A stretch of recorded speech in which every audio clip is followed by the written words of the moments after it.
All right, hi, my friends. Oh my goodness. My apologies.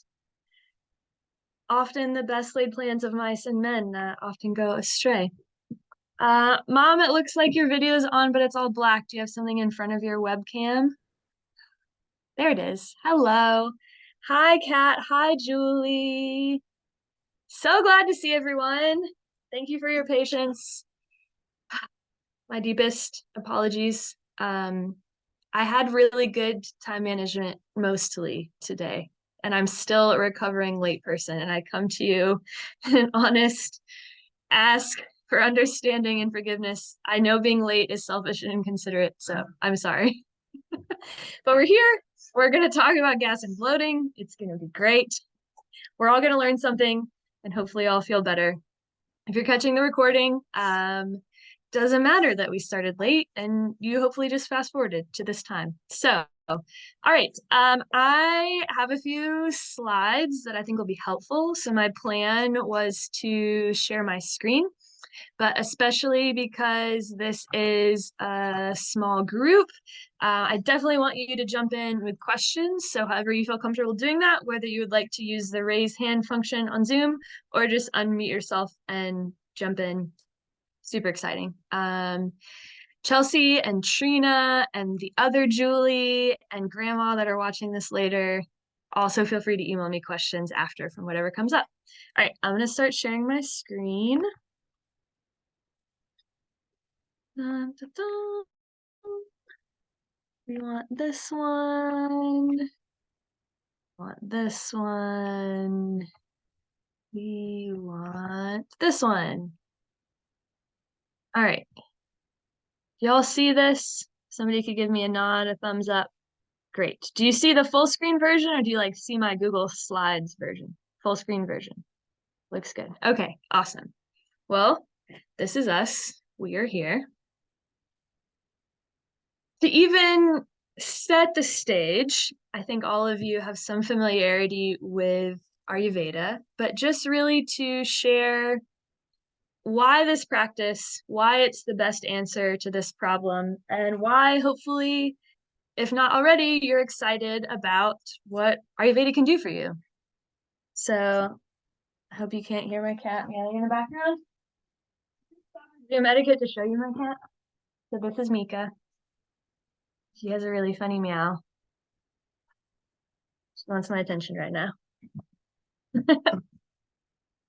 So Ayurveda basically saved my life, and that's why I want to teach it, and why it's so important to me to share it with other people so that others can have the same incredible healing story that I did. So for those of y'all not familiar with my story, I was diagnosed with ulcerative colitis in 2012, which is kind of just like IBS, but worse, chronic inflammation of the lining of your large intestine.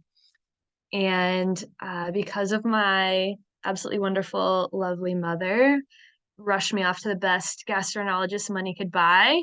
And he said, well, you're going to be on low-dose steroids the rest of your life. No matter what that does to your bone density or your gut microbiome, don't worry about it. You just have to do it. You're going to be getting yearly colonoscopies for the rest of your life. And no matter what you do, you need to be prepared for the eventual surgical removal of all or part of your colon. And in that moment, I just felt so powerless. Just being told what would happen to me as if I didn't have a choice, as if I didn't have agency in my own life, as if these other people outside of me knew better than me. And I owe extreme gratitude to a dear friend in college whose mom was a holistic nutritionist. And that just cracked the door open just enough for me to be able to say, oh, there's another way. And this isn't to disparage Western medicine at all. It absolutely, absolutely, absolutely has a place.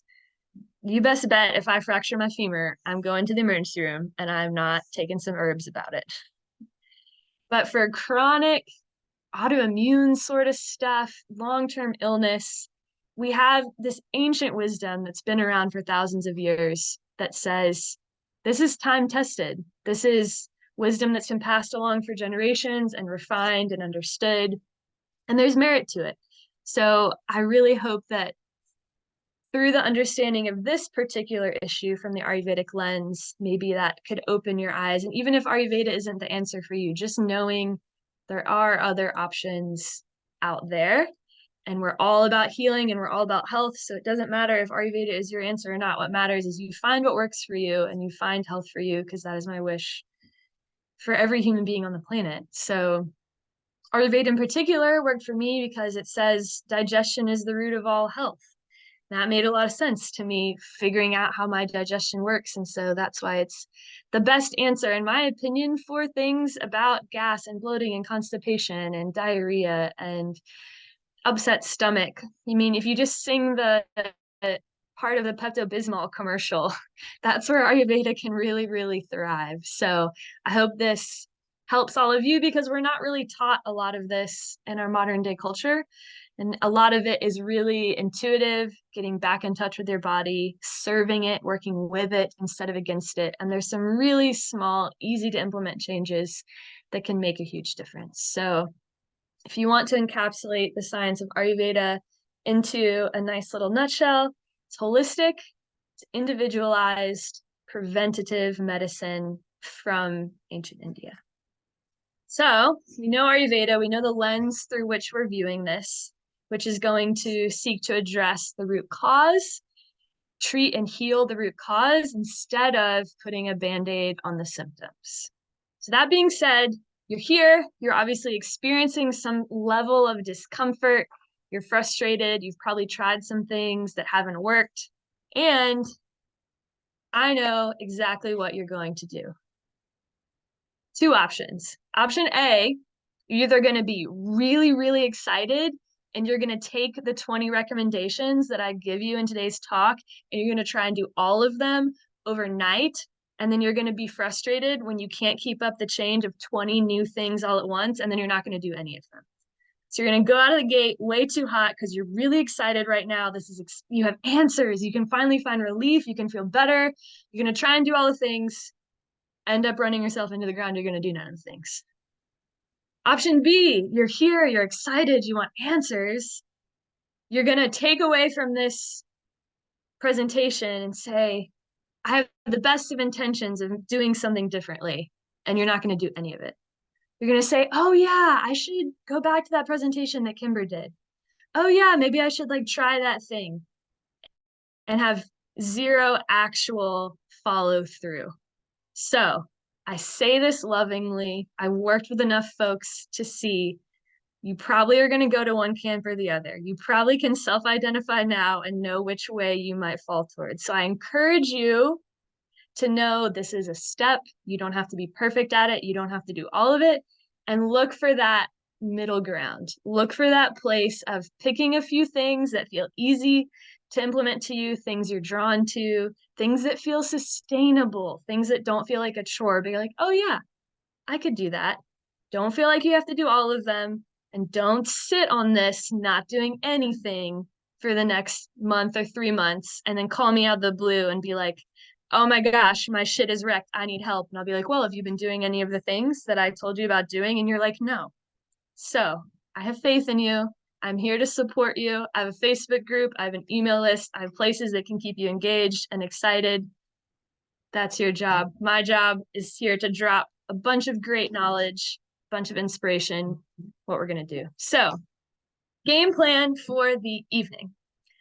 Step 0, before we even talk about how we're going to address gas and bloating, a little bit of Ayurveda education that just goes a long way to show how do we understand gas and bloating from an Ayurvedic lens. What are we dealing with? What is this beast? How do we conceptualize it? How do we use our Ayurveda language to address it?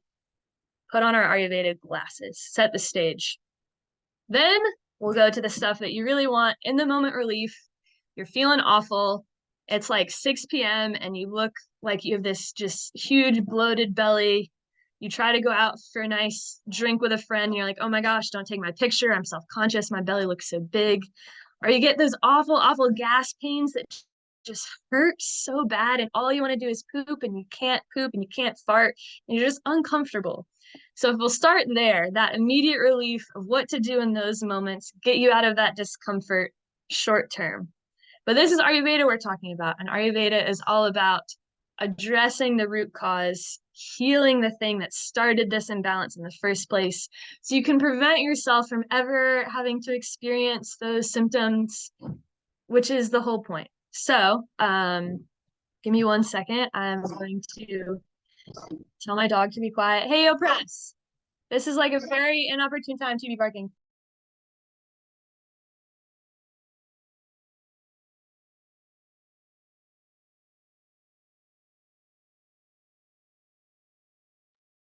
Oh my gosh. Y'all are the best students. This is just real life. This is authentic. This is me. Okay, so it's Ayurveda, so we're going to talk about how do we address and remove the root cause? How can we prevent these symptoms from ever occurring? And then what this really gives you, besides long-term relief outside of the short term, what this really gives you is the ability to recognize in your own body when you're going out of balance and what to do about it. Because Ayurveda, I don't want you to have to be reliant on me or anyone else. This is a science of understanding yourself, connecting to yourself, knowing what balance feels like, knowing what imbalance feels like, and having the tools in your toolbox to right the ship when you feel like you're off course. So that's the really big goal behind this. But the very Ayurvedic way of approaching it is, sure, we can give you a tea to drink when you're feeling bloated, but wouldn't you rather just not be bloated in the first place? What if we just fix and heal your digestion? Wouldn't that be great for everyone? So that's really what we're going for here. So, step 0, put our Ayurveda glasses on. How do we understand gas and bloating from the Ayurvedic lens?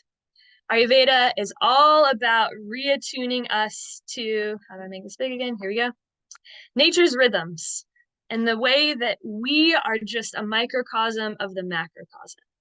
As outside, so within. So we can understand our own bodies as a reflection of nature. And one way that Ayurveda does that is through an understanding of the 5 elements, which you've probably heard of or been familiar with: ether, air, fire, water, earth. These are these building blocks that make up the whole world around us and also us.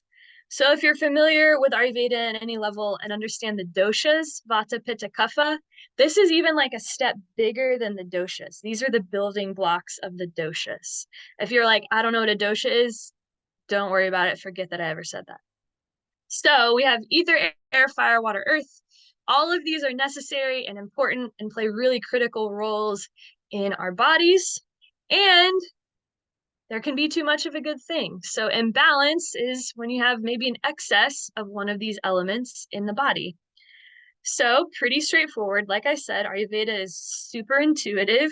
Gas and bloating are in excess of the air element. Checks out, right? Well, the interesting thing about air element is all of these elements and all of these doshas have home sites in our bodies. And the home site of the air element is in the colon. Now, this is actually a good sign, because what that means is this excess, this imbalance hasn't left its home site. The home site means stage 1 of disease, you're going to get an accumulation of something in that home site. When you start getting onto the further stages of disease, that excess imbalance leaves the home site because it can no longer contain it. It overflows, starts wandering around the body, gets into circulation, lodges itself into other parts of the body, wreaks havoc there. So this is a good sign, because what this means is gas and bloating is on the lower stage of disease. This air element is still in the colon. If we started to see that spread, if we started to see that lodge into other bodily tissues, not so good. The good news is we're still in the colon. So what that means is we're a lower stage of disease. It's very easy to heal, eradicate that root cause, get us back to normal, which is exciting. So second thing that's important here, understanding Ayurveda views gas and bloating as an excess of the air element, is when we talk about treatment in Ayurveda, which I should give my spiel. Ayurvedic medicine is not actually licensed as medicine in any state in the United States, and therefore I cannot claim to diagnose, treat, or cure any disease or ailment. there's that. So when we talk about Ayurveda healing various imbalances, the way that Ayurveda addresses that process is so straightforward. Like increases like, and we balance with the opposite. Basically, all of the things that we do in Ayurveda to bring someone back to their set point, what we're thinking about is what qualities do we need to increase and what qualities do we need to decrease. Like increases like feels like a boulder coming down a mountain. If you start rolling that boulder down the mountain, it's getting more momentum, more speed, just getting faster and faster and harder to stop. So like increases like, it's a lot easier to just keep going in that direction. We balance with the opposite. That's like, okay, if the pendulum is swung way over here, we want to introduce the very opposing quality so that pendulum will actually settle right down in the middle, right where you need to be. So how this is relevant to gas and bloating is the air element feels dry. You can probably relate to how this feels in your body: cold, rough, mobile, and light. So that means when we look to address gas and bloating, we want to introduce the opposite qualities. We don't need any more dry, cold, rough, mobile, light. But the problem is that boulder is already rolling down the hill. So you might honestly be attracted to and craving more of the dry, rough, mobile, light qualities. Who here loves popcorn and crackers and like dry, crunchy snacks? Yeah, everybody. Exactly. Exactly. What are all of those? Dry, cold, rough, mobile, and light. So some of the things that we may recommend that are going to be warm and moist and grounding may not inherently sound super appealing. This is where that self-awareness is really important.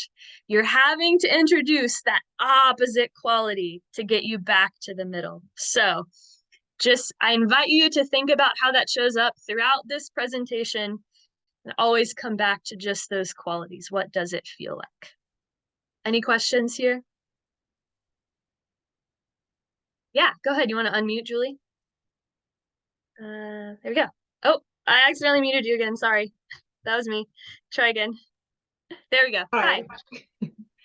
So, is there any time of year where, like, say somebody has this imbalance, but is there a time of year where it might be more or less? Like, if I have this imbalance, would I feel it more in like the summer or the winter, or does the seasons affect anything? Beautiful question. Absolutely yes is the answer. So essentially, Ayurveda is a super seasonal science. And fall is when we start to see more of the air element, more of the Vata dosha, if you're familiar with the terminology. So you might have noticed as soon as the seasons shift, which in Asheville was abruptly Friday when it decided it was 37 degrees overnight, fall is here. You may have noticed all of these dry, cold, rough, light qualities exponentially increased. So, super great question. You may notice fall into winter is one that gets worse. And then spring, which is kapha season, which is really watery and earthy, you don't see it as much. Summer is really fiery. You don't see it as much. Super great question. Thanks for asking. So also great timing for this workshop because hopefully you can get a handle on it now and it's not just building and getting worse as the season continues. So, all right. Step one, in the moment relief, you're feeling super awful. You just want a solution. Like, I can't stand this gas pain anymore. How do I move this through me? What in the world do I need to do? Just tell me and I'll do it. I have some suggestions here. This is another place where it's important to remember Ayurveda is not Western medicine. Western medicine has capitalized on the quick fixes. Take a pill and fix it. Take a pill and I don't want to feel it again. So these will bring relief, but you can't hold it to this same take a pill and fix it standard. But I still want these to be in your back pocket. Hopefully you can reach for these before you take the Gas X or the Pepto or whatever it is and see enough relief to feel okay. So first one is a really, really lovely tea. of fresh ginger. So this is like the ginger root you can get from the grocery store, but if you don't have fresh ginger, ginger powder will do.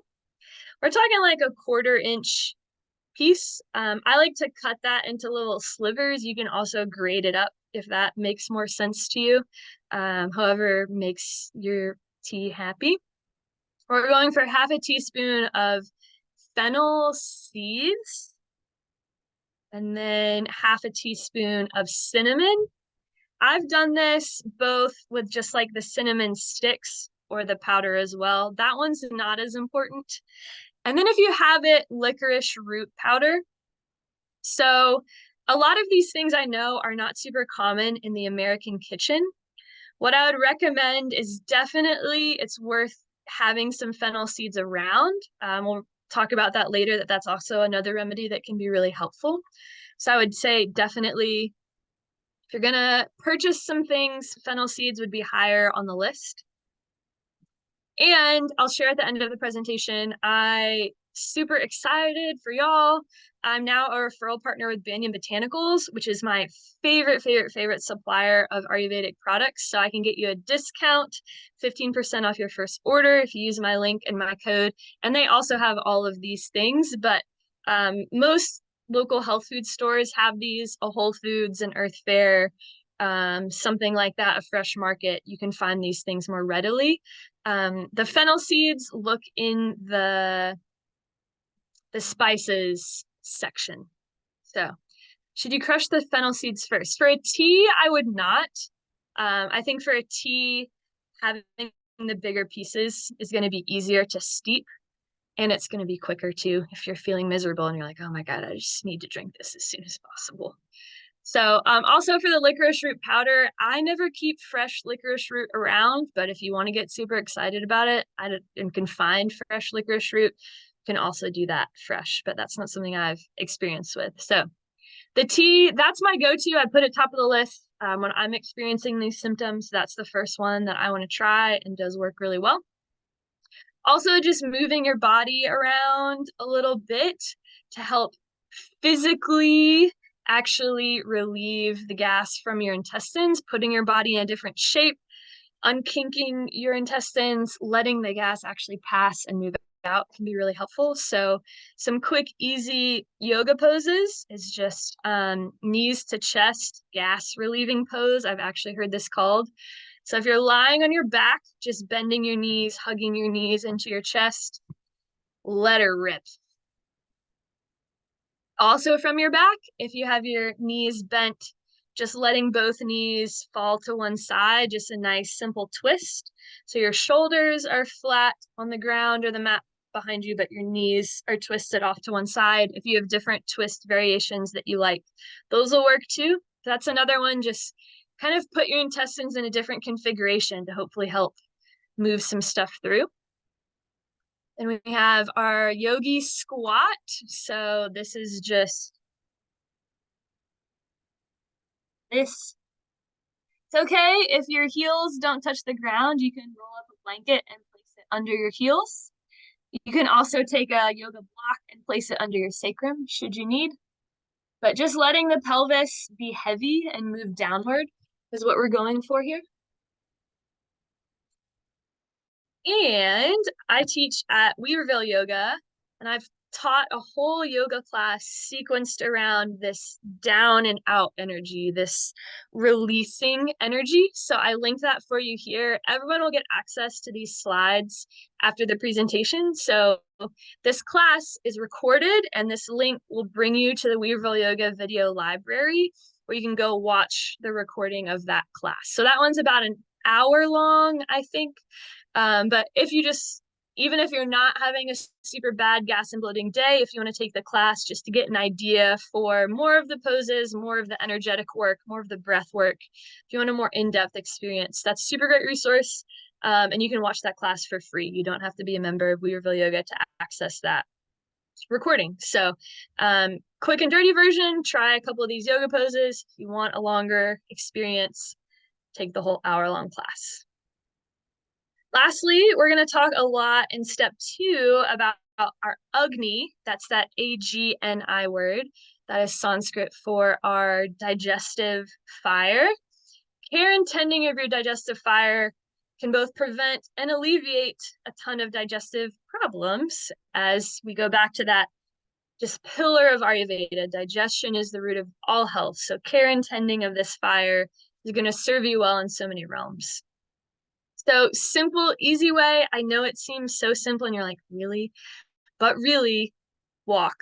Just a tiny little bit of exercise will boost that digestive fire. You don't need to go have some crazy intense workout, which you're probably, if you're feeling bloaty and gassy, not going to want to do anyway. That probably sounds really unappealing. But just like brisk walk, do a couple little somethings, just move enough that you start to feel like you can build a little bit of heat there in the belly. Walking after eating is very Ayurvedic. Another great question. Yeah. So the traditional Ayurvedic texts say take 100 steps after your meal. And then we also have, caring for a digestive fire, that immediate relief, chewing on some of those fennel seeds. Hopefully you like the flavor of fennel. Some people don't, myself included. You can also, if you've ever been to like a really nice, authentic Indian restaurant, you'll notice up by the counter as you're leaving, instead of like little peppermints or little candies like they have in American restaurants, they have a little thing of fennel seeds. They're onto something. So you can also do that too. You can gently roast some fennel seeds. So just taking some in a pan on the stove top, really, really gentle. We're not trying to like cook these. We're just trying to get them past that gently warm stage. You can keep them in a Tupperware container, any sort of container. You can be your own Indian restaurant and keep them in a little thing on your counter and just chuck a couple after each meal and chew, chew, chew. Also really great for your teeth. So yeah, if you like that fennel flavor, more power to you. So like I said, I know these aren't like, oh my gosh, amazing things to do in the moment, but they will bring some relief and hopefully prevent you from having to reach for all the other medications that may not be serving you at the end of the day. So any questions about step 1 before we dive into the good stuff, the prevention? Yeah, go ahead, Mom. You gotta unmute yourself. Do you know how to do that? I'm gonna ask you to unmute. Okay. There you are. Okay, now you can talk. Oh, nope. We still can't hear you.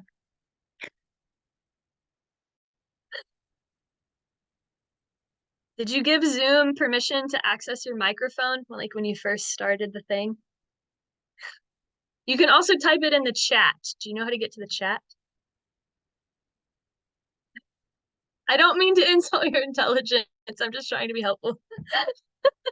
Do you want to text me? We're gonna make this work. Okay, text me. Does someone else have a question?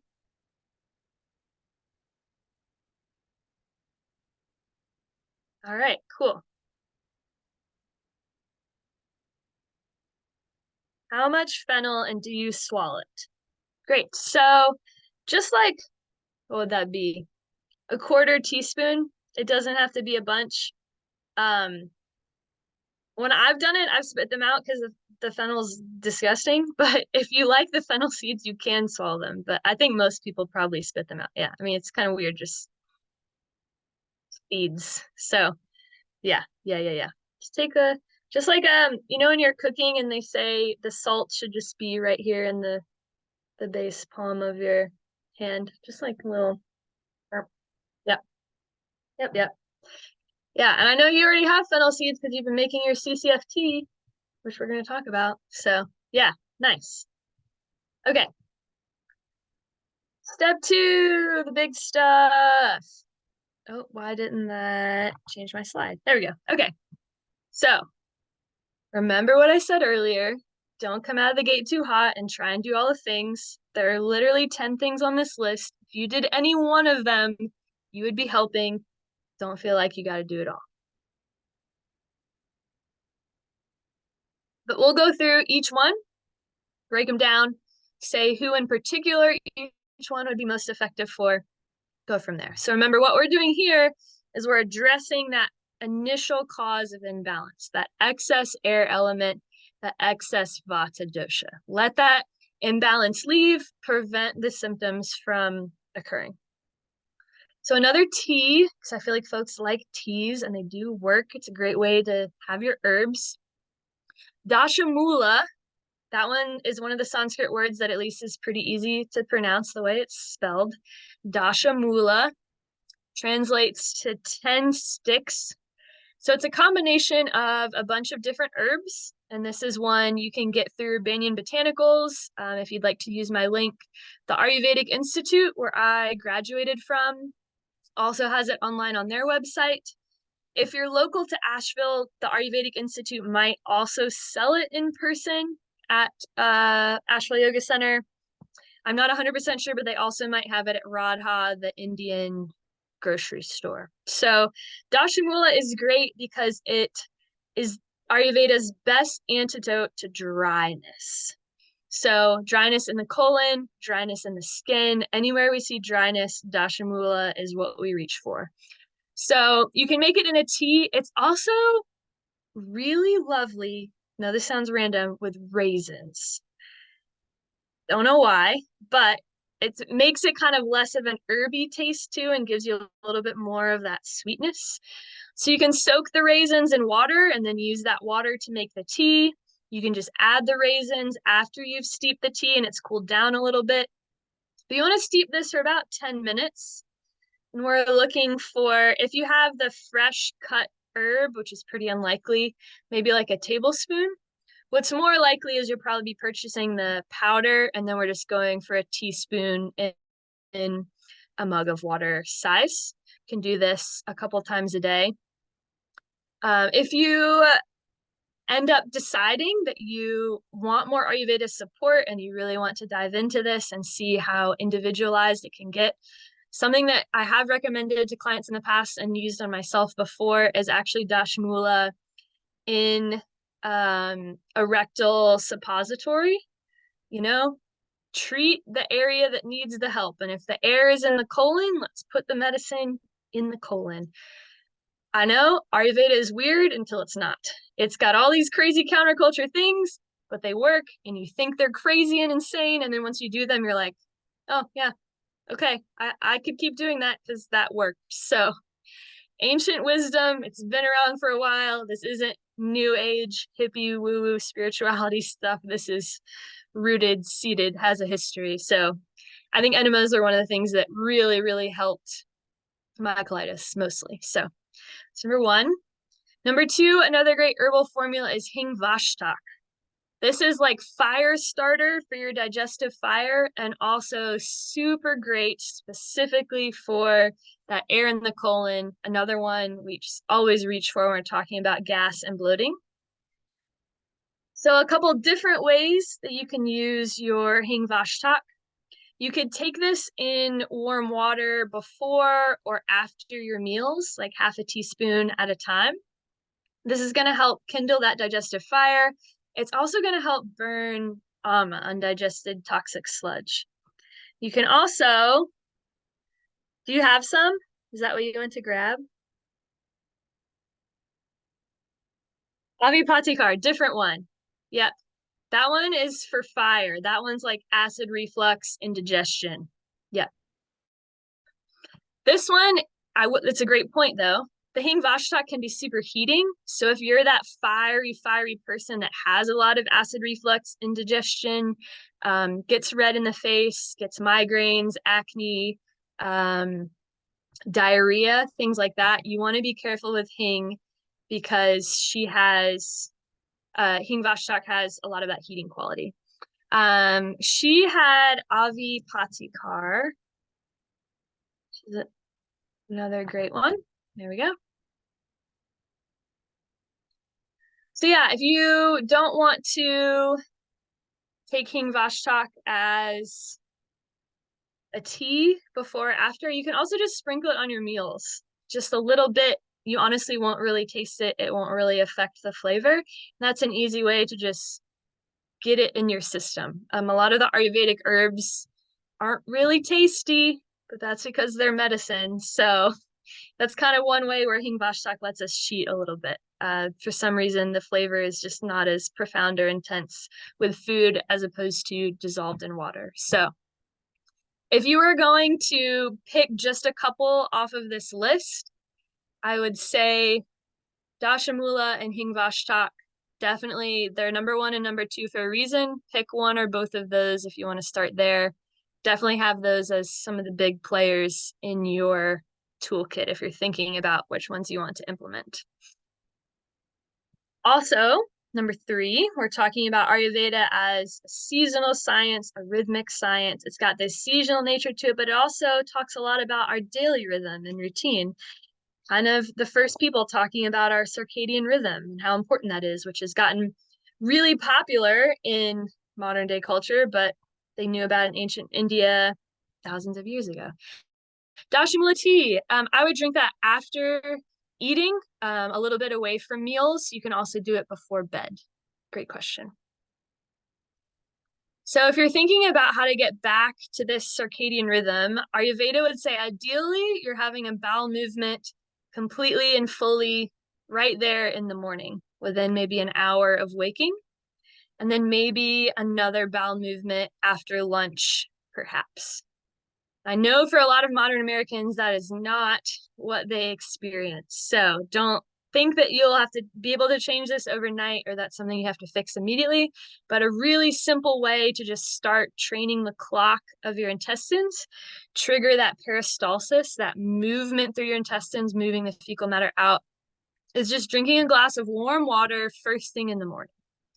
If you're not prone to the fiery hot tendencies, you can do it with lemon. You probably are able to self-identify the folks that are like, oh man, if I had a warm glass of lemon water in the morning, I would immediately have heartburn. If that's you, don't worry about it. You can have the water just warm. You can also have it with lime, because lime is more cooling for that fiery nature. So experiment there. But honestly, just taking a big glass of water in the morning is going to start your intestines moving, start that process, start to train yourself to have that morning bowel movement, and a lot of other things that can support that we'll talk about on the next slide when we're talking about how we support our Agni in general. All right, another great herbal formula. If you've hung out with me for any amount of time, you've probably heard me talk about Triphala. It's just one of the Ayurvedic cure-alls. It's incredible. So this one you're going to take an hour before bed, a teaspoon of the powder dissolved in warm water. Dashmula doesn't taste terrible. Hing Vashtak doesn't taste terrible. Triphala tastes terrible. It just does. The ancient rishis that wrote down all of Ayurveda and compiled it into these ancient texts for us, what they tell us is that of the 6 tastes we can experience, Triphala has 5 of them, has every taste but salty. And Triphala is going to show up as the taste that you need, which for the majority of us is bitter. We don't get a lot of bitter tastes in our diet. We can get some bitter with like dark leafy greens. For most of us, honestly, the only place we're getting bitter in our diet is from our coffee. But Ayurveda would say a well-rounded diet has all 6 of these tastes represented. So just to warn you, Triphala is kind of bad. Trust it.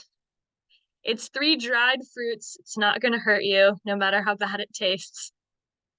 And we know we can stop recommending Triphala when Triphala starts to taste sweet. So there is hope. If you really, really, really, really can't stand the taste, it also comes in tablet form, but you kind of miss out on a little bit of the magic that way. I think that the taste and the activating your taste buds and activating every part of your digestive system is important to absorb these herbs as best as we can. So why Triphala is amazing. It tonifies our colon. It's slightly detoxifying. It's a very, very, very, very gentle laxative. So this is another way we're going to get your pooping back on that circadian rhythm, get you having a daily bowel movement, preferably in the morning. Just hits all the bases as far as cleaning out the colon. And if you're familiar with the doshas, it's interesting to know each one of those dried fruits and Triphala balances one of the doshas. So super tridosic, appropriate for just about everybody. If you are pregnant, there is more to know about this one, and I'll include that in the follow-up materials to the workshop. All right, number 5 seems obvious. Hydrate. Common knowledge at this point, we all need to drink enough water. The problem is, Ayurveda would say we're drinking our water too cold. Ice water just puts out that digestive fire. If you were tending to a campfire out in the woods, would you pour ice water over it? And I know the counter argument here is, well, obviously you wouldn't pour water on a fire at all, but ice water would be worse than regular water. So in Ayurveda, we say, can you hydrate with warm or hot water? This time of year, when it starts to get cold, we start to feel drier. This is more important, but hopefully feels more accessible. This is another one. You can put lemon in there. You can put lime in there. You can make it a little more tasty, however you need to. Watch your enamel on your teeth with either of those citrus ones, so don't do an excess. But the analogy here is, imagine you have a really old, dried out leather boot. Say you found an antique set of boots in your attic and you're wanting to restore them. If you pour some cold water on those boots, it probably is just going to run right off. If you got some warm water, it's going to start to loosen up that leather and work into the pores and loosen up those dry, caked out leather boots. So same with our bodily tissues. That warm, hot water is just way easier to absorb and actually hydrate us. So deep in wintertime, I've been known to just carry around a thermos of literally just warm water and just drink that way. You'll notice if you start doing this and your body is dehydrated on some level, it's going to make you more thirsty because your body's like, give me more of that. Hydrate on a deep level. So give that time and know that if it makes you more thirsty, that's not a bad sign. That means it's working and your body's like soaking it all up and enjoying it. And I notice too, when I hydrate this way, I have to drink way less water because it's way more effective. Yeah, go ahead, Julie. I actually have a bunch of questions about this, and I'm not sure if it's the right time or if you're going to address Okay, this later. But sure. Let's see. I am trying to hydrate more, but my problem is I seem to have, like, even though I do warm water with lemon, I started doing the warm water with lemon first thing in the morning. That's great. Great. I feel like that's the only time I can drink because what I'm noticing is like if I've never been a person to drink too much with my meal, maybe a few sips. But it's Mm-hmm. like I eat lunch and then like 2 hours later, like I try to drink kind of like room temperature water with a little bit of beet juice or something, nothing too cold. But I try Yep. to drink that between like 2 and 5 or 3 and 5 in the afternoon. It's sort of like I don't think that I'm bloated with gas. I feel like it's just collecting like in my small intestine. It feels like my body just can't absorb it. So the other note is that I have quit gluten like in the past 2, 3 weeks. I feel like Okay. when I eat gluten, I just can't absorb water. My lips get dry and flaky. Mm. So when I quit gluten, it's just like, oh, my theory is that my body can absorb the water better. My lips get smoother, like I'm more hydrated. So on the one hand, I'm thinking, oh, separate my food intake and my water intake, do the warm water in the morning, do some warm water in the afternoon.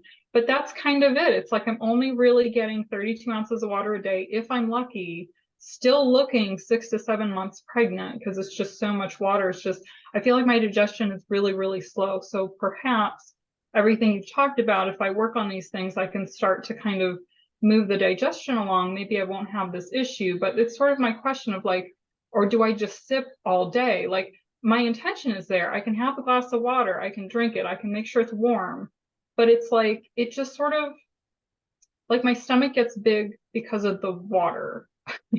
Interesting. Yeah. Yeah, yeah. Thanks for So sharing once that, first of once I all. Yeah. I quit the gluten because that was also making me really gassy. So I quit gluten and lactose. Those have been huge helps. So I don't feel so gassy. I'm sure there still is a little bit, but now I just feel like I drink a bunch because I am thirsty and I do want to be hydrated, but it's like it's still kind of making my stomach big. So I'm not sure, maybe I should try just like sipping throughout the day or give your suggestions with everything we're talking about here a chance, and maybe in a month's time my body can absorb it better. Mm-hmm. Yeah. Okay. So much great stuff that you brought up in there. Thank you. Thank you again for sharing. First off, from the Ayurvedic perspective, you're doing a lot right. Ayurveda would say, don't drink a ton of water with your meals. You're going to dampen the power of your fire. It would say, drink water in the morning for sure. So I think you are onto something there. But yeah, I think maybe that's the room for a little bit of tweaking, not having, 16 ounces of water at one time. Can you sip on that warm water a little more spread out, still separate from your meals? Maybe you don't have to wait 2 hours after you eat. If that's what your body's telling you to do, by all means, listen to that. But maybe it's 30 minutes after you eat. So definitely play with spreading out the water intake. And then I think based on what you've told me, what could be really, really helpful for you is the next slide. We're going to talk all about boosting that digestive fire and that Agni. I think those recommendations, and for you in particular, could be super duper helpful. So, yeah, after we cover the next slide, let me know if you still have any lingering questions, but I feel like that's going to be like your bread and butter specifically. So, cool. Awesome. Yay. Yeah, yeah. All right. 6, the Ayurvedic warm oil massage. Another one that if you've hung out with me for any length of time in real life, I've probably told you should do it and how amazing it is. So it's not this crazy, greasy, I just got a massage from a masseuse and I feel like I need to go take a shower sort of situation.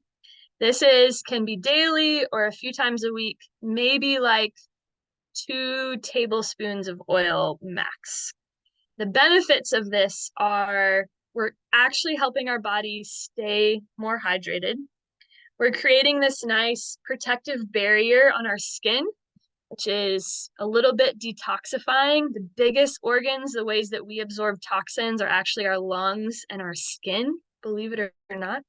So it's this nice protective barrier. As we get into fall and we get into windy season, another way that just protects us from what qualities? Dry, cold, rough, mobile. Here's the epitome of warm, moist, and grounded in a lifestyle practice. Here's how we balance with the opposite. Also, super great for moving lymph around your body. If you don't know, your lymphatic system, until it gets to your heart, has nothing that actually makes it move. It requires motion to move lymph around. It's also just great for loving up on yourself a little bit. Like, who doesn't need to appreciate and love their body a little bit more, especially as women? So, it's a great way to connect with yourself, to enjoy that, has all of these wonderful benefits, and super balancing for that excess air element. This is another really, really heavy hitting one out of this whole list that I just can't recommend highly enough. So, the link here under Abhyanga, that links you to a YouTube video on how to actually perform it. But just some basics, either you or the oil, or preferably both, need to be warm. Otherwise, we don't have those qualities of warm, moist, and grounded. We have the qualities of cold and oily and gross. So best way to get you and or the oil warm is to do this around a shower, before, during, or after. I also warm up the oil in a baby bottle warmer. You can also just warm up the oil in like a saucepan on the stove as well. And we're not talking about super hot, hot, hot, just warm enough to be comfortable. So if you're worried about being oily, I suggest doing it before the shower, not using soap on the days that you do this. Just letting the oil absorb, maybe laying on your bathroom floor for a few minutes in a towel or a robe, then taking your hot shower. A little bit of excess oil is naturally going to come off, but you don't want to wash it off. If you're worried about being dry and you're like, oh no, my skin is going to soak this up, do it after the shower and really let your body just absorb it. Like, turn your bathroom into a sauna, crank the heat, get in a really nice hot, hot, hot, warm shower, get that warm oil. You lay there for just a couple minutes, you'll start to feel your skin just absorb it, and it's so nice. So types of oil, this time of year, I really like either a sunflower oil or almond oil. And we're not going to like the olive oil section of the grocery store for these. We're going to the beauty section of the grocery store for these. Almond oil, at the very least, has gotten very popular in the health and beauty world, so it should be easy to find. Banyan Botanicals, the provider of Ayurvedic supplies I keep talking about, they also have one called a daily massage oil. They have herbal specific ones. You can get super fancy with it. If you want to do that, I'd recommend a Vata pacifying oil. They're all really nice. You can also, if you're looking to, not spend a bunch of money, get some oil from the grocery store and just add a little bit of some nice essential oils that you have at home. Lavender, rose, lots of great ones there. So it's really wonderful. Another one of those Ayurvedic things where you're like, this is weird until it's not. And then you do it and it's lovely. And then you're hooked, hopefully. Most people really, really enjoy it. And it's just so calming to the nervous system. Oh man, it's so, so good. So, all right. Number 7. This one's pretty easy and straightforward. Everybody, it feels like, if they've heard anything about Ayurveda, they're like, oh, that's like a specific diet, right? I just need to eat these things and not those things. I try really hard to not teach Ayurveda that way. I don't want it to be this list of do's and don'ts. I want it to be you connecting to your body's own wisdom and you understanding what balance looks like for you, what imbalance looks like for you, so you know what you need. But there are 3 specific foods that are great for keeping the digestive tract moving that I will recommend in this context. The first is chia seeds. The thing to know about chia seeds is they have to be hydrated. So if you're just like taking dry chia seeds and like sprinkling on top of stuff, you know who you are. Not actually digestible and probably just scraping up the walls of your intestine. So they need to be in some sort of liquid, whether that's water or a smoothie or almond milk, something. You'll notice that they turn from these tiny little seeds to like these little globules. They almost look like tiny little tapioca bubbles in bubble tea. That's how you know when they're ready to go. So yeah, put them in a smoothie. You can make a warm almond milk drink in the morning. You can put them in your oatmeal. Just add more water than you think you need to add to your oatmeal if you're adding chia seeds. But pooping superfoods, this is one of them. Second is beets. And this is beets anyway. Beet juice, boiled beets, roasted beets. I don't know how else you eat beets, but whatever way you can eat them, they're going to be great. This is my go-to if I know I'm going to be traveling on a plane, which is super dry and super cold. Traveling is just all of the qualities that we talked about that can bring about gas and bloating and constipation. I feel like people who aren't even normally constipated, put them on a plane, they're going to be constipated.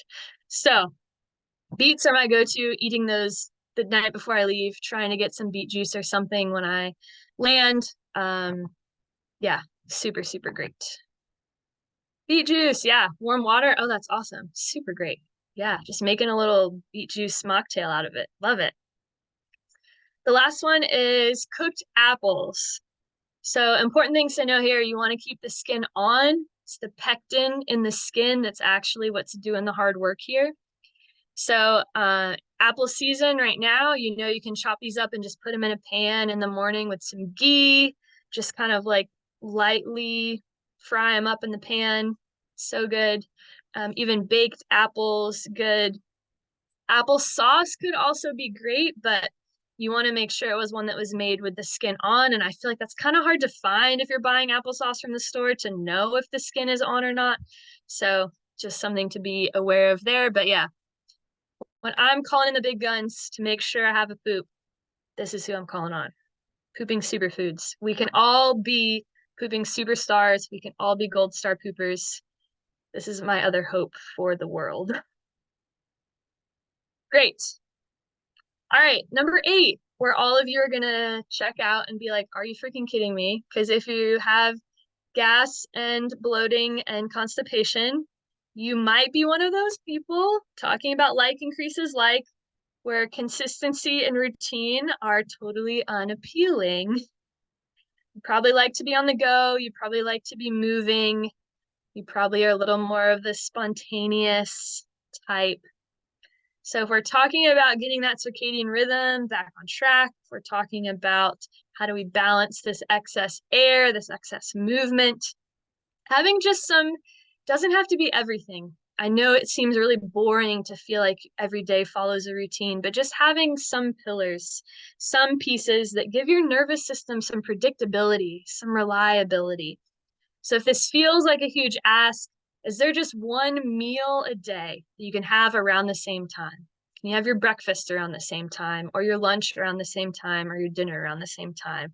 I know for a lot of folks with their work schedules, that can be challenging. So maybe just pick one meal, or can you say, okay, my bedtime is the same, or my wake up time is the same?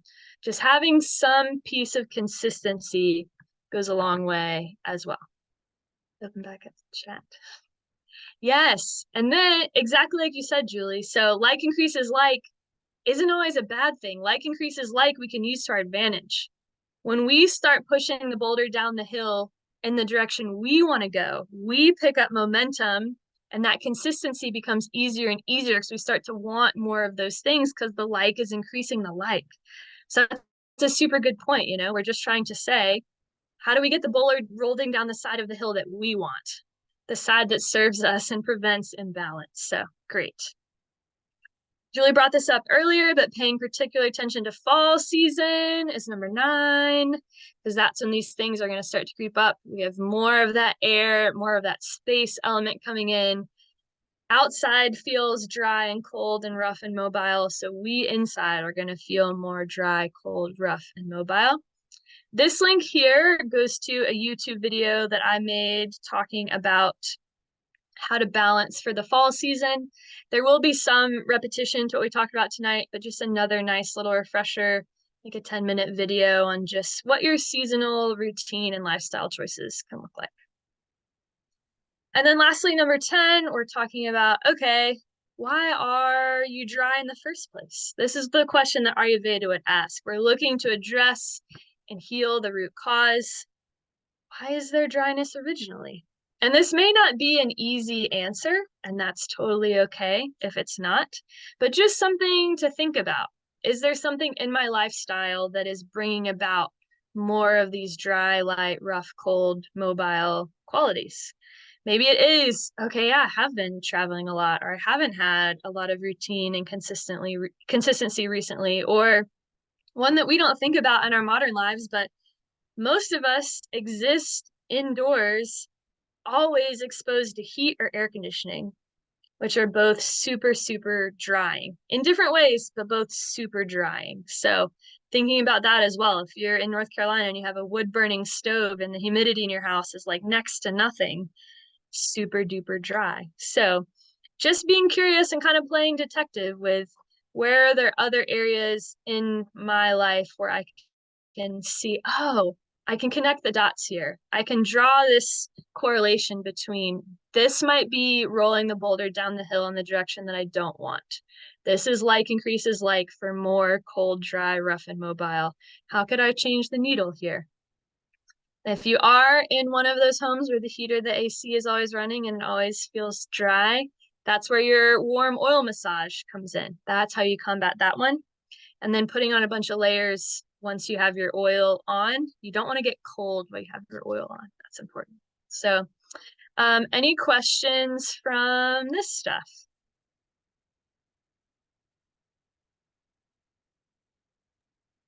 I had a question about Abhyanga. Mm-hmm. Do you have recommendations?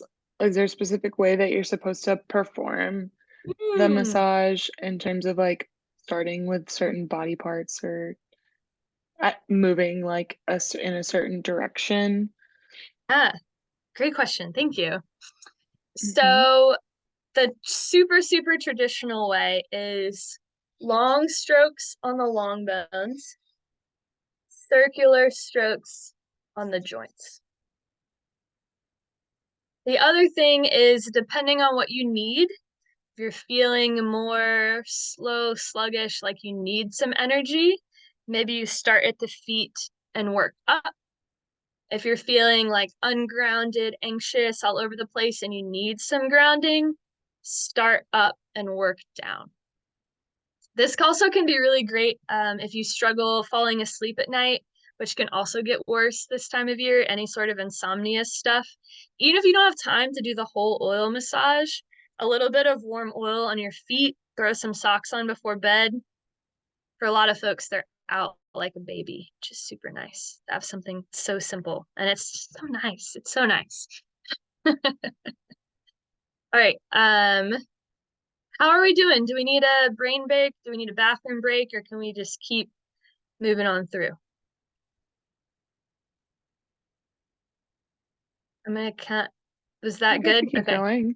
Keep going. Okay. I'm gonna grab my computer charger super duper quick. I will Me be too. back in 30 seconds or less.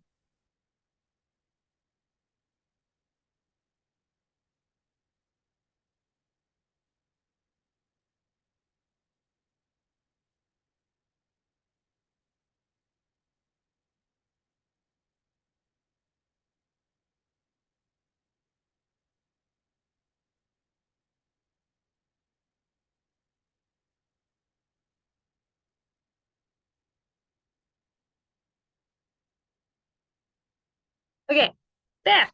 Now my computer won't die. All right. We are gonna go on to the last big bit of content here, which is care and tending of that digestive fire, that Agni, which Ayurveda places so much importance on because it considers digestion the root of all health. So just to give you a little concept of Agni, you can really visualize this fire burning behind your navel in front of your spine. And know that this Agni digests more than just food. It also digests everything you take in through your sense organs. So everything you hear and smell and taste and see and touch, takes in all of your emotions, all of your experiences, all of that it has to digest. So hopefully that makes sense why it's important that we want to keep it strong and robust. And just like a campfire, we want it to burn hot and clear and bright. Because the result, if not, if your campfire isn't hot enough, doesn't burn bright and clear enough, what do you get? You get a bunch of like ashes and half burned logs at the bottom of the fire at the end of the night. And the physical analogy to that in our bodies is that's undigested toxic sludge. That's really bad BO. That's a thick white coating on your tongue. That's brain fog. That's achy inflamed joints. That's fatigue. All of those signs that we just have excess toxins built up in our body that are wanting to be processed, and we just don't have a strong enough fire to handle them. So this is kind of the Ayurveda down and dirty, how do we care for our fire? This is something I work a lot with private clients on because everybody needs this. Everyone could benefit from this. Everyone needs education around this because it is a lot of this very counterculture to how the modern American society lives. And this is just another point where I want to say again, Ayurveda isn't just a list of what foods to eat and what not to eat. Equally, if not more important, is how we eat. If you followed all of these recommendations, even if your diet wasn't super great, you still would have a stronger Agni than if you had the perfect diet but didn't do any of these things. So can't stress enough how important these are. Even in the times when you're not experiencing gas and bloating, just for these to become part of your everyday life, super, super transformative, and you'll notice a huge difference. So, number one, prioritize warm, grounding, cooked foods. This doesn't have to be all the time, but if you feel like your digestive capacity is low, if you feel like you're struggling with more of the gas and bloating constipation than normal, take a break from your salads and your green juices and have some actually warm cooked foods. This isn't the time to be snacking on crackers and cheese. This is the time to say, how can I have well spiced, not frozen, not cold, just kind of bring you back down sort of foods. This time of year is crock pot season. Put that to use. Soups and stews, a little bit more of that kind of like meat and potatoes vibes. Good water content in your meals is going to be super helpful. An easy way to get that grounding quality through your diet is root vegetables. They come from the ground. Carrots and sweet potatoes and turnips and things like that. Super, super great this time of year.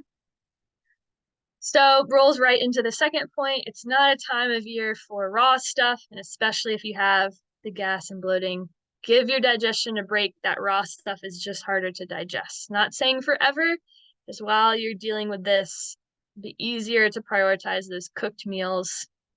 We don't want anything frozen, so that means probably not a time for a lot of ice cream, slushies, daiquiris. Also, just ice water, which for some reason we think is cool in America, but is wrecking our digestion. Easy, easy, easy fix. If there are some Ayurveda things I could scream from the rooftop, no ice water would probably be one of them.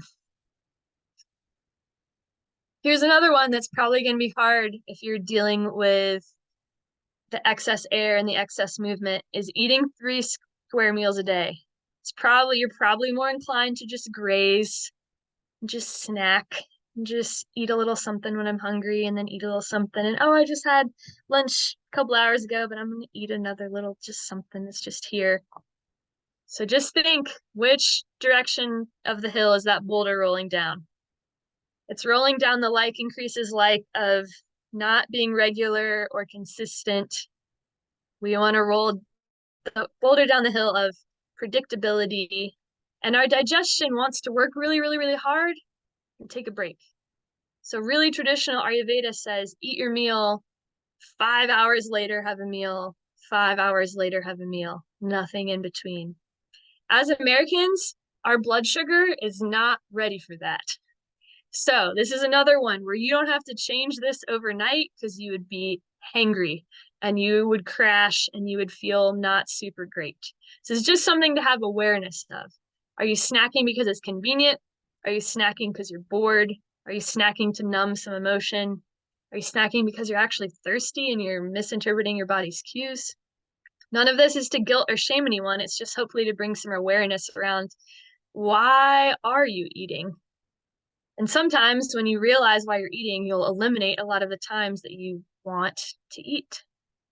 So know that this is gold standard. You don't have to be perfect at it tomorrow, but letting your digestion digest a meal completely and fully, and then letting it rest. Back to our campfire analogy. If you have a bunch of big logs on the campfire and they haven't even burned all the way through yet, you don't just keep adding more big logs. You're just going to overwhelm that fire and it's going to peter out. It needs a chance to burn through those first big logs first before you add more. So meal stacking is what we're trying to avoid. Just let your digestion rest in between those big bouts of energy whenever possible. Okay, another really great one that's super simple and most people really like. Adding just some lighter fluid to your fire. How do we just pour some gasoline on that thing and get it rip roaring, ready to receive food and ready to digest? The two go-tos with this, totally up to your preference. They both work well. The one thing I'll say is the ginger root, the first one, better for folks that run cold. The cumin, coriander, fennel seed, better for folks that run hot because it is a little bit energetically cooling. So the ginger root, you can kind of think of this as like an appetizer. You're going to take that fresh ginger root and cut it into little slices, medallions. Imagine like a dime or a nickel or a quarter, pretty thin. Add some, excuse me, lime juice. And then hopefully we can also add a little pinch of salt on the top. So you can make these like a week in advance and just keep them in the fridge and then just pop one or two before your meal. You obviously have to like the taste of ginger because it can be pretty pungent and intense. But yeah, those are just like get that fire rip roaring ready to go. So this is great like 30 minutes before a meal. The second one that we have is a tea of cumin, coriander, and fennel. So this is seeds of all three, preferably equal proportions. We're talking about like half a teaspoon to a teaspoon in hot boiling water. This is another one that's just going to improve that digestive capacity. All of those are super great digestive herbs according to Ayurveda. So pick whichever one you like better. The links here go to really in-depth, like written out recipes. This is kind of just the basics that I've given you here, but if you're like really detail oriented and want really specific instructions, that's where these goes to, and you can find those and make them for yourself. The cumin, coriander, fennel has a really nice savory taste. If you're not used to Indian cooking, it can be a little like, oh, whoa, what are these flavors? I'm not used to these, but I think it's really delicious. And you can even add fresh ginger to that if you'd like as well. So those are our fire starters, and it's okay if you're not doing those for every meal every day. Just when you're around, just notice them. The cumin, coriander, fennel seed, you can also sip that tea throughout the day if you'd like. All right, next one, another counterculture. People don't like hearing it. Kitchen closed at 7:30 p.m. And I'm not saying I'm perfect at this one either, but boy, do I notice a difference when I do it.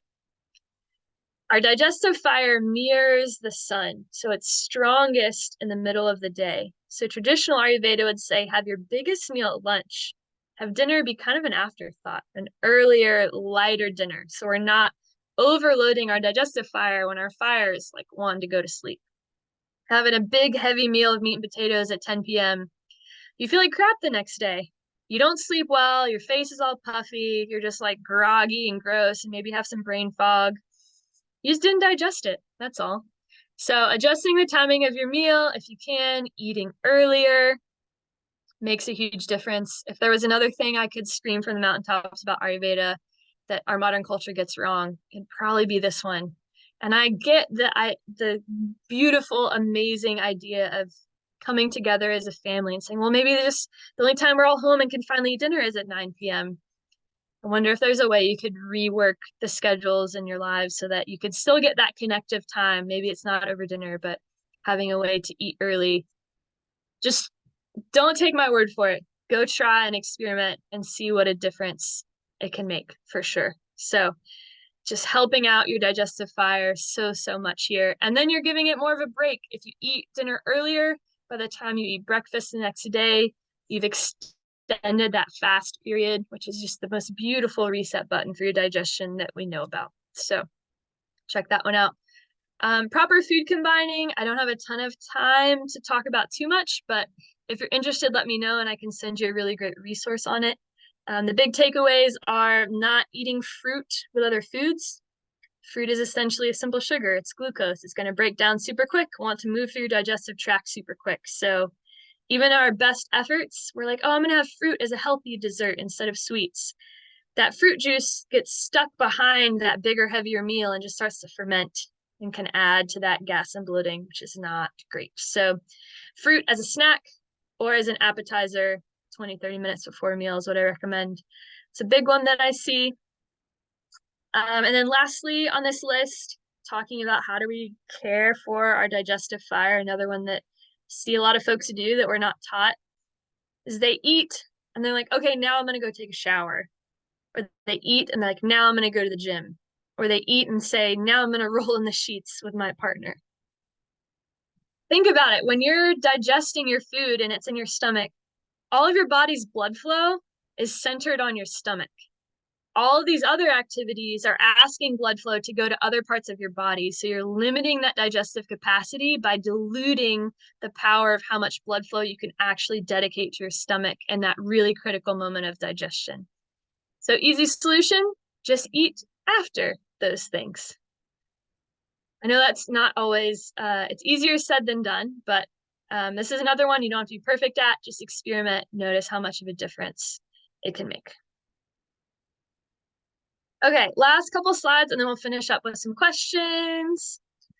So hopefully you try some of these things out for yourself and hopefully you see some relief and you start to see some long-term reduction in the frequency of these symptoms because we're actually getting in there and addressing what's causing it in the first place. So just intrigued you, if you want to know more, if you have other health issues that are coming up, if you're like, yeah, my digestion is bothering me, but this workshop wasn't quite the way it's showing up for me, I'm here. This is what I do, is serving people and sharing this knowledge with them so they can become their own healers. They can be super empowered. You can find balance. You can find true health. That's what I want for everybody. So just for folks who came to the workshop, this also applies if you're catching the recording. Offering a deal for workshop folks because you expressed interest and took the first step in taking control of your own health. Offering a discount on a package of 4 sessions. So that's the individual consult intake session, which is 90 minutes, where I ask you a bunch of crazy questions that you don't think would possibly be relevant, but getting a whole really detailed picture of what it means to be you right now and where you might be out of balance and how we can help.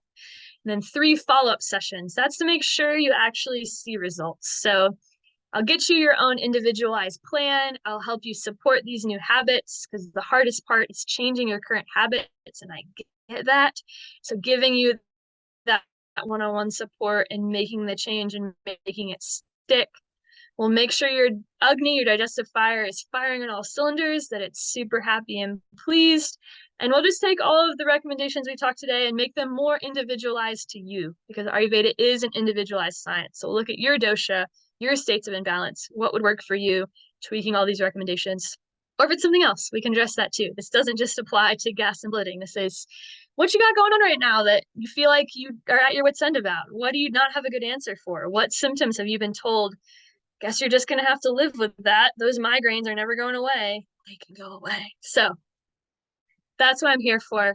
Reach out to me. I'll put my contact info on the last slide. So this is me in a slide. I love teaching, and I'm probably giving you way more information than you ever wanted to know, but I want you to just feel super empowered with resources, and I want you to have everything that we talked about here in this one accessible place. So don't be overwhelmed by all the links, but just know they're here. So walking you through this on the top left, this is all my contact information. I'd love it if you followed me on social media. Definitely, I'll put you on my email list after this workshop. That's where I give away all my best goodies for free. These videos here are excerpts from my YouTube channel talking about air, fall, vata dosha, more specific into exercise, more specific into diet, just some of the other tenets of lifestyle that we couldn't cover tonight. Some really fun, they're all short videos about that, so check those out. All importantly, the Banyan Botanicals link. So shopping at their site, use code Kimber15 and you get 15% off your first order, which is awesome. I think they also do free shipping if you spend over like $50. So any of the stuff we talked about, like the dashmula, the hingvashtak, the triphala, the massage oil, they have cumin, coriander, fennel seeds. They have a pre-made mix of CCFT. Basically, any of the Ayurvedic supplies that we talked about, they will have them. And I love them and trust that company. Even before I got the referral link, I was talking to them about them to literally everyone I know. So it just made sense for me to benefit and you to benefit by making that relationship official. So awesome. I get asked a lot about Ayurvedic cooking and resources. So one of the tea recipes in here I pulled from this book, Kate O'Donnell, The Everyday Ayurveda Cookbook. I feel like it's the only Ayurveda cookbook that you need, and it's awesome. So definitely recommend that one. They're all super simple recipes. They're not complicated. They don't take a lot to make. She explains a lot about why they're appropriate, and she breaks it down by season, which is really cool. And all of her fall recipes are my favorites. If you want to learn more about the yoga side of things, if you take that example class and want to learn more, I'm up at Weaverville Yoga, and I'm about to start my 5-week-long series on balancing for the fall season. So we'll do more yoga practices just like the one I linked to before. And if you enjoyed this workshop, I'd love to hear from you on Google and Facebook. That's super helpful as a small business owner, just getting the word out there, sharing the good stuff. And if you want to know more, you have questions, you want to take advantage of that awesome deal for workshop participants, here's how to get on my schedule, get on the phone with me, and we can talk about how we can meet your health goals together. So yeah, it's 7:30 on the dot, but I did start late, so I will stay for about 10 minutes of question. If you got to dip out, I totally understand. I want to be respectful of your time. But if you have other questions, I'm here and let's chat about them. Yeah, go ahead. I have a question. It's about chocolate. I'm Mm, curious about your thoughts on chocolate. I, for a okay. few years, have been eating dark chocolate, like usually a high quality, like 75% dark chocolate. Since I've quit caffeine because of my stomach, I just felt like it was producing, the caffeine produces too much acid in my stomach. I don't really do any sweets, and so 2 small pieces of dark chocolate in the afternoon is kind of like my only yay moment. But that I'm questioning, and I'm wondering maybe I should move it to more of the morning. Should I not do the chocolate at all? Because I'm doing like no no lactose, no gluten, no caffeine, no alcohol. It's like, what do I have left? I just or do Yeah. I do like a sugary chocolate? Like, I don't know. I'm just curious what your thoughts are. Yeah. Awesome question. I'd say keep it. If it brings you joy and you just are having 2 small pieces a day, keep it.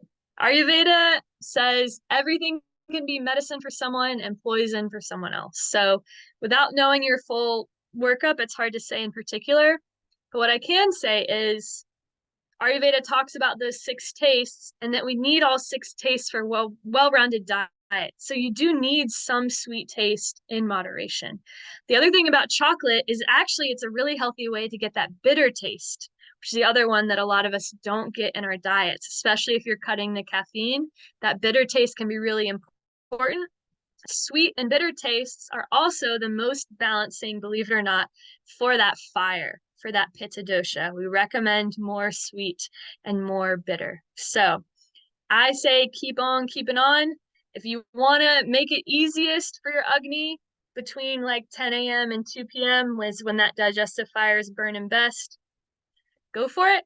And I'd say, yeah, as long as it's not like making more sweet cravings, if it's making sweet cravings, I would say have the sweets like right after a meal. So, but yeah, I don't, if you're trying all these other amazing things and doing so many other good things, I don't think having 2 pieces of chocolate in the afternoon is going to radically throw you off track. And especially when it's got the bitter and the sweet taste, which are actually helpful. So, yeah.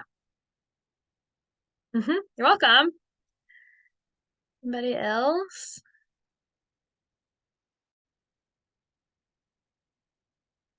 All right. Well, I hope y'all know where to find me at this point. If not, refer to this slide. I will send out the recording of this video. I'll also send out these slides. You'll have them for reference. You'll all be on my email list if you're not already, so you'll keep getting wonderful goodies and updates from me from Ayurveda land, which is the best land. And just, I thank you for coming, even the folks that are catching this on the recording, which I know is a few of you. It's my honor and privilege to be able to show up in the world and do work that lights me up so much and has impacted me so much. So I just thank you, thank you, thank you. All right. Thank you. That was Thank you, great. Kimber. Thanks. I'm so glad. Bye, y'all. Good night.